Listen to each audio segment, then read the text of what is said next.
There's a small village in northern India called Karnail. It means miracle place. This is where Karnail grew up. His family owned a small farm and grew everything they needed, from sugarcane to beets. At a young age, Karnail worked the fields with his brothers and father. Agriculture was in their blood. After successfully graduating from engineering school, Karnail got a job working as an electrical engineer for a respected company in Punjab. But in 1984, India was thrown into chaos after the assassination of Indira Gandhi. The country was on the verge of civil war. There were people fighting for a free, separate state, and those just fighting. In 1993, after 9 years of living in this unstable and unsafe climate, the Sidhu family decided to come to Canada. Karnail was 24.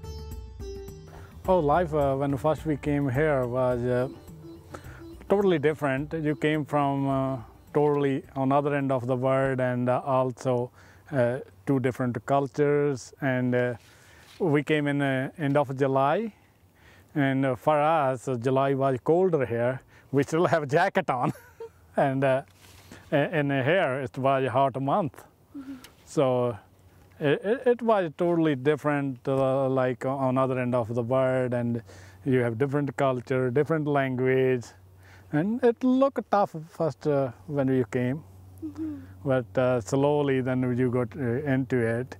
And I study in English, but I don't have a practice speaking English and talking English, so that's it takes a while, about 3-4 months before we get more into.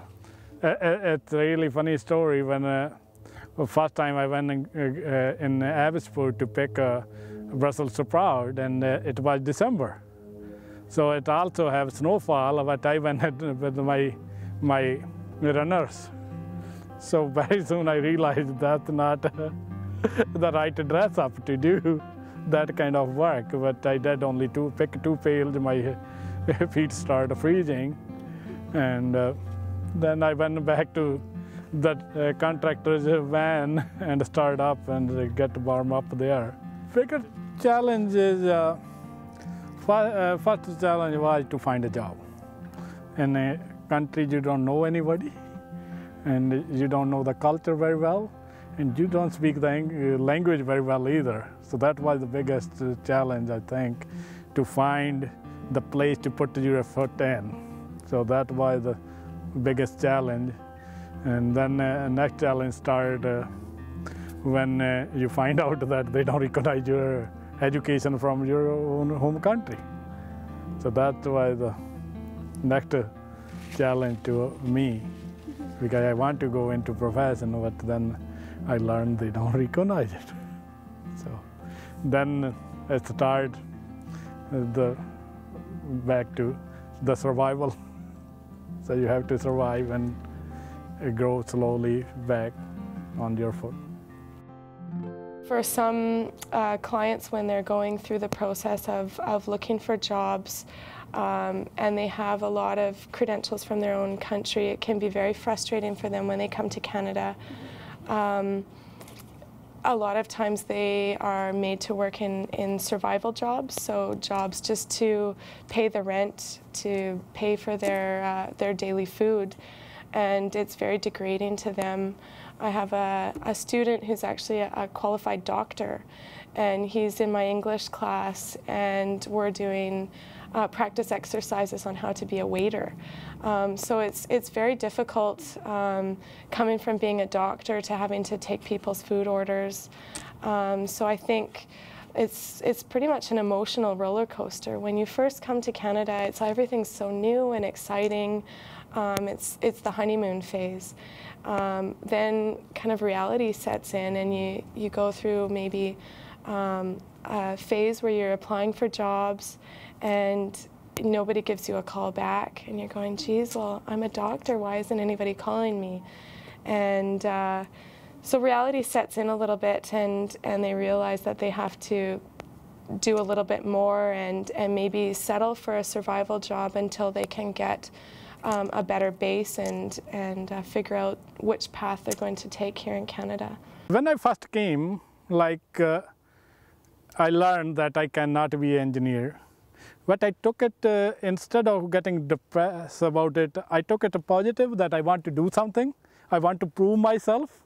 So that's how it came. I said, one day I'm going to do something which really don't need what I'm doing back home.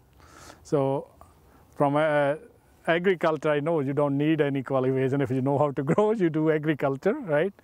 So first it came to our head to starting about a winery.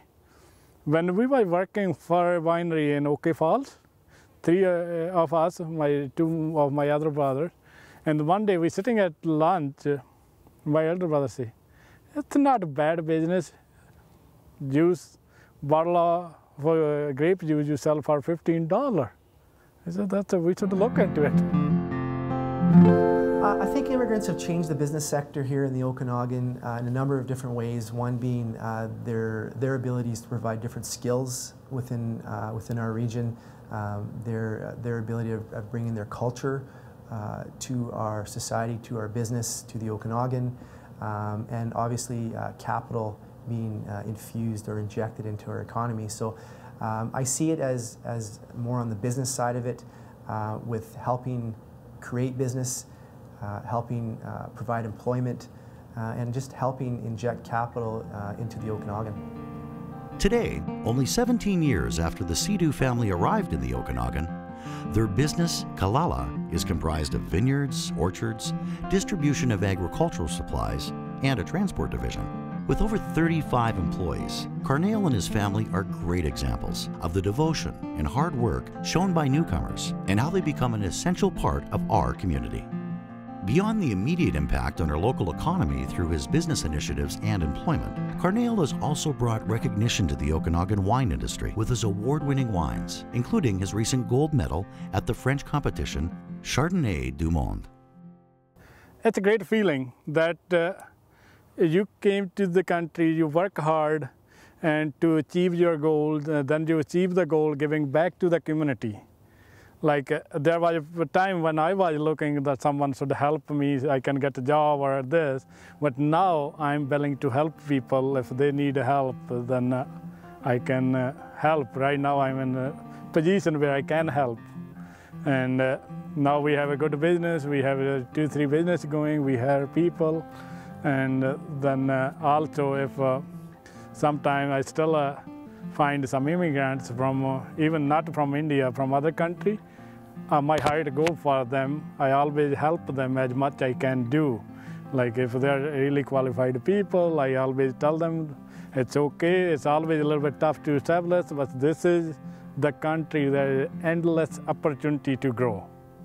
And I tell them my story too. We came by the $40. Look at in the 13, 14 years, we established, you can do too.